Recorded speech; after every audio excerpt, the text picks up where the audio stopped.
शेतकरी बांधवांनो, आपण आपल्या शेतामध्ये इथे त्या ठिकाणी चवळीचं पीक लावलं. पेरणी झाली आणि त्यानंतर छान पाऊस आला, त्याच्यामुळे तुम्ही बघू शकता चांगल्या प्रकारे जे काही उतारा आहे तो उतारा देखील चांगला आलेला आहे. 2 ते 3 पानाच्या आज ते अवस्थेवरती आपलं चवळी पीक आहे. परंतु इथे बघा, बऱ्यापैकी प्रमाणावरती जे काही आहे हे जे झाड आहेत बघा, आता हे तर ही या ठिकाणी वाळलेली दिसतात. इथे आहे, ही पण या ठिकाणी बघा वाळलेली आहेत. त्यानंतर हा पण, हे पण बघा. आता हे का वाळतात, याला जर आपण बघितलं तर हे मर रोग आहे, डायबॅक आहे. मर रोगामध्ये काय होतं तर जे काही आपले हे रोपं आहेत यांना खालून मातीमधनं जे आहे ते बुरशीचं इन्फेक्शन झालेलं आहे आणि त्यामुळे हे रोपं वाळलेली आहेत.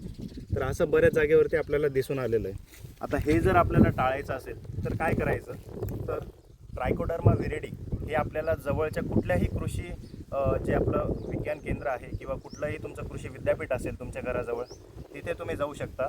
दर्जेदार त्या ठिकाणी तुम्हाला ट्रायकोडर्मा विरिडी नावाचं त्या ठिकाणी एक प्रोडक्ट मिळेल. त्याचा तुम्ही वापर करू शकता. ते जैविक आहे, कुठल्याही प्रकारे आपल्या शेतीला त्याचं नुकसान होत नाही.